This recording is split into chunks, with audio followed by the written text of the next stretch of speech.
आपको हिंदी साहित्य के इतिहास के बारे में जानकारी दे रही थी, जिसमें मैंने कल आपको इतिहास किसे कहते हैं इसकी परिभाषा बताई। इसके अलावा हिंदी साहित्य के इतिहास की परिभाषा रामचंद्र शुक्ल की बताई थी, और इसके अलावा मैंने आपको हजारी प्रसाद द्विवेदी ने हिंदी साहित्य के इतिहास की परिभाषा क्या दी थी।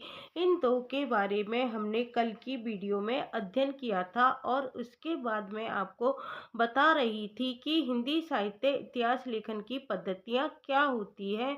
इसको आपको जानकारी होनी चाहिए कि हिंदी साहित्य इतिहास लेखन की जो पद्धतियाँ हैं वो कौन कौन सी हैं, और उनके बारे में किस किसने इतिहास ग्रंथ लिखा है, इसके बारे में आपको ज़रूर जानकारी होनी चाहिए। तो आज हम क्या पढ़ने जा रहे हैं, हिंदी साहित्य इतिहास लेखन की पद्धतियाँ कौन कौन सी हैं, इसके बारे में पढ़ने जा रहे हैं। पहली पद्धति मैं आपको बताती हूँ कौन सी है, वर्णानुक्रमी पद्धति। पहली पद्धति का क्या नाम है, वर्णानुक्रमी पद्धति। ये पद्धति क्या होती है, वर्णानुक्रमी पद्धति, यह इतिहास लेखन की क्या मानी जाती है। वर्णानुक्रमी पद्धति जो होती है इसके बारे में आज हम अध्ययन करेंगे कि वर्णानुक्रमी पद्धति क्या होती है। नंबर 1 पॉइंट क्या बन जाता है, यह इतिहास लेखन की क्या मानी जाती है, सबसे अविकसित क्या मानी जाती है, सबसे अविकसित, और इसको हम क्या कह सकते हैं, भौंदी पद्धति भी कह सकते हैं। और दूसरा पॉइंट जो बनता है इस इतिहास लेखन की परंपरा में, वो क्या बनता है कि इसमें जो कृतिकारों का परिचय दिया होता है वो किसके अनुसार दिया होता है, वो वर्णमाला के वर्ण क्रम के अनुसार दिया होता है। किसके अनुसार दिया होता है, वर्णमाला के वर्ण क्रम के अनुसार दिया होता है, मतलब अक्षर क्रम के अनुसार दिया होता है। जैसे वर्णमाला में ए नाम के जितने भी कवि हैं उनके नाम पहले आएंगे, चाहे वो भक्ति काल से संबंध रखते हो चाहे वो रीति काल से संबंध रखते हो। ए नाम वाले कवियों का नाम पहले लिखा जाता है, फिर बी वालों का लिखा जाता है। इसमें उनके जन्म काल से कोई मतलब नहीं है, उनके कौन से काल में आ रहे हैं इससे कोई मतलब नहीं है। फिर सी वाले कवियों का नाम लिखा जाएगा, फिर डी वाले कवियों का नाम लिखा जाएगा। तो इस तरह की जो पद्धति होती है वो क्या होती है, वर्णानुक्रमी पद्धति होती है। इतिहास में जिस काल प्रवाह का बोध वर्तमान रहता है उसका इस पद्धति में क्या है, नामो निशान तक नहीं मिलता है। पद्धति से इतिहास लिखने का मुख्य कारण क्या है, अपेक्षित सूचनाओं का अभाव था। जब ये इस पद्धति से इतिहास लिखा गया था तो मुख्य कारण क्या रहा होगा, मुख्य कारण रहा था अपेक्षित सूचनाओं का उस समय क्या था, अभाव था। और इस पद्धति से किस किसने इतिहास ग्रंथ लिखा है, ये क्वेश्चन पेपर में पूछा जाता रहा है।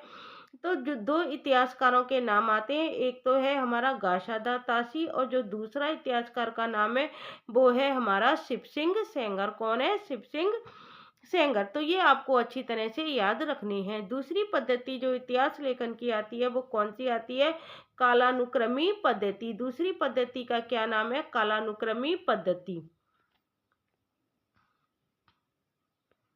अब देखो इस पद्धति में क्या होता है, इस पद्धति के इतिहास में रचनाकारों का जो उल्लेख होता है वो उनके नामों के प्रथम अक्षर या महत्व के आधार पर ना होकर किस पर होता है, ऐतिहासिक तिथि क्रम के आधार पर किया जाता है।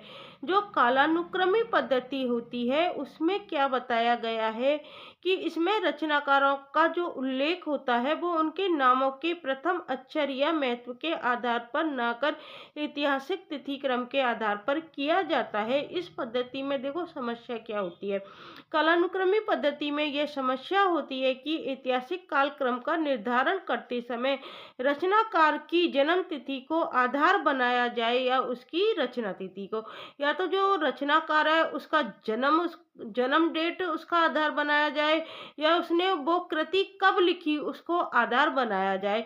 तो मुख्य समस्या इसमें यह रहती है, और इसमें जो रचना तिथि है उसको अपनाना अधिक व्यवहारिक माना गया है। और साहित्य के इतिहास का उद्देश्य क्या होता है, रचनाकारों की जन्म, मृत्यु और उनकी रचनाओं के गुण दोषों से परिचित कराना ही नहीं है, बल्कि क्या होना चाहिए, साहित्य का उद्देश्य वे मानव चिंताधारा के विकास क्रम का दस्तावेज भी है। अतः यह प्रणाली भी साहित्य के इतिहास लेखन के लिए क्या नहीं है, उपयोगी नहीं है। इस पद्धति को किसने अपनाया है, पूछा जा सकता है। कालानुक्रमी पद्धति को किसने अपनाया है, तो किसने अपनाया है, ग्रियर्सन ने अपनाया है और मिश्र बंधुओं ने अपनाया है। किसने अपनाया है, ग्रियर्सन ने अपनाया है और मिश्र बंधुओं ने अपनाया है। कौन सी पद्धति को, कालानुक्रमी पद्धति को ग्रियर्सन ने अपनाया है और इसके अलावा मिश्र बंधुओं ने अपनाया है। अब हम तीसरी पद्धति पढ़ने जा रहे हैं।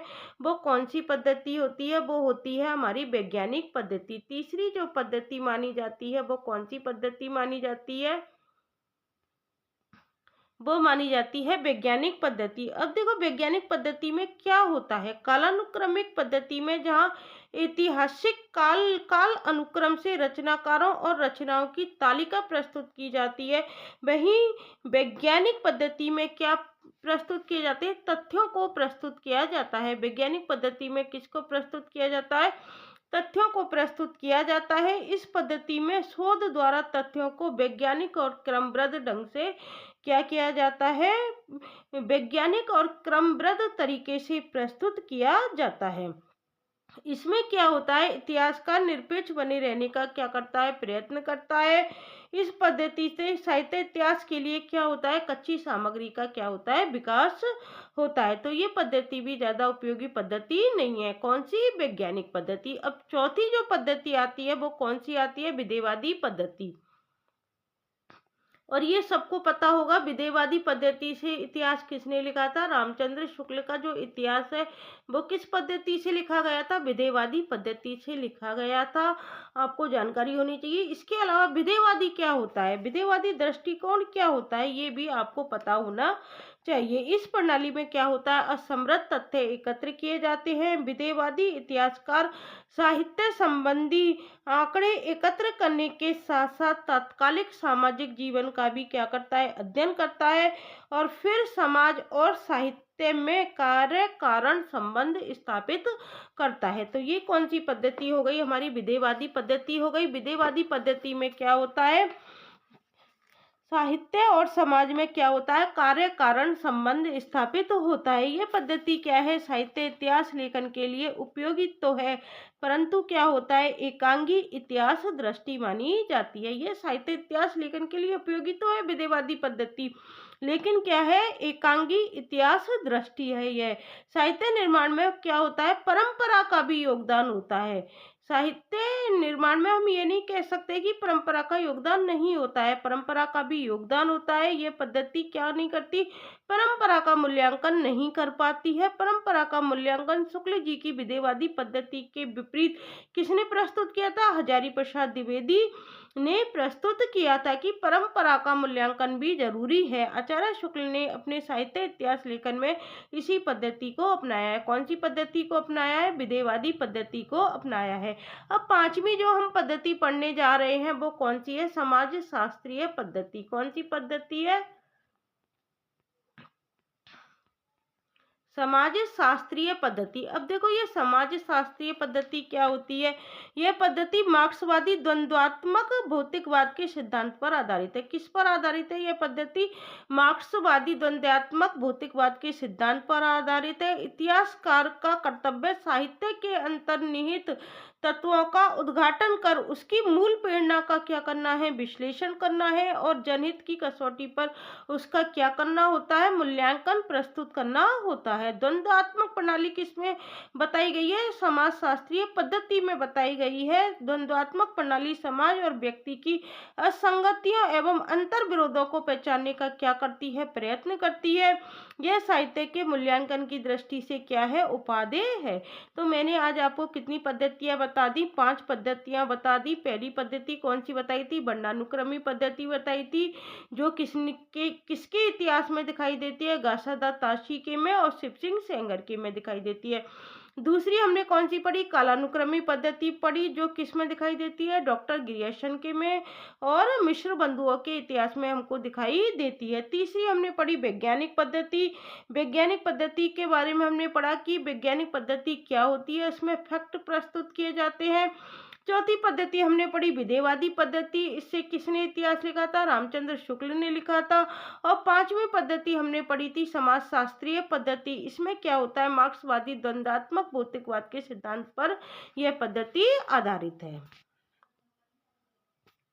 अब हम पढ़ते हैं इनका निष्कर्ष क्या है। ये जो हमने पांचों पद्धतियां पढ़ी, तो इनके बारे में हम निष्कर्ष रूप में क्या प्रस्तुत कर सकते हैं, अर्थात इनका निष्कर्ष क्या निकाला जा सकता है। तो निष्कर्ष क्या है कि साहित्य के इतिहास लेखन में विधेयवादी और समाज शास्त्रीय पद्धति का क्या होना चाहिए? साथ साथ उपयोग होना चाहिए। साहित्य के इतिहास में साहित्य और समाज के संबंध, साहित्य और समाज के संबंध, परंपरा और रचनाकार के संबंध पर विचार करना क्या होता है? आवश्यक होता है। साहित्य का इतिहास लिखते समय क्या होना चाहिए?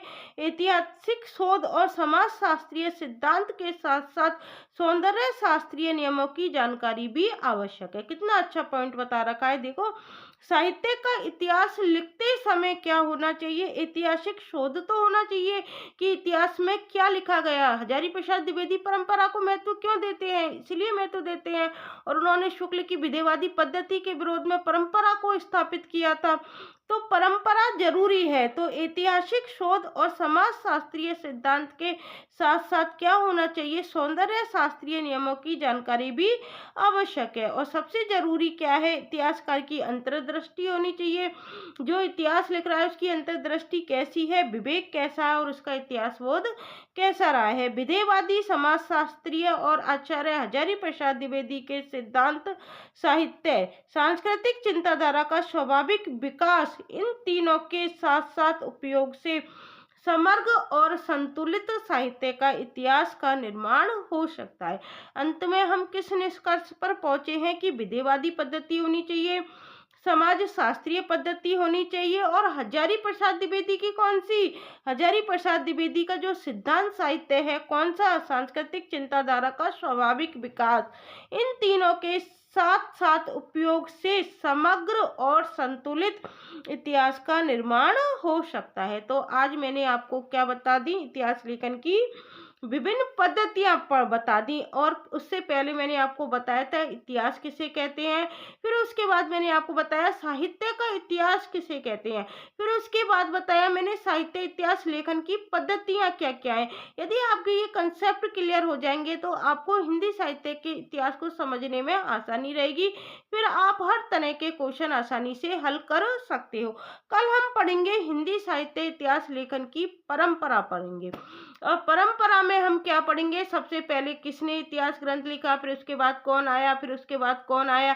इसमें से एक क्वेश्चन आरपीएससी क्या नेट जेआरएफ हर एग्जाम में पूछा जाता रहा है। यदि आपको मेरी वीडियो अच्छी लगी हो तो प्लीज इसको लाइक, शेयर और सब्सक्राइब करना मत भूलना। Thank you guys.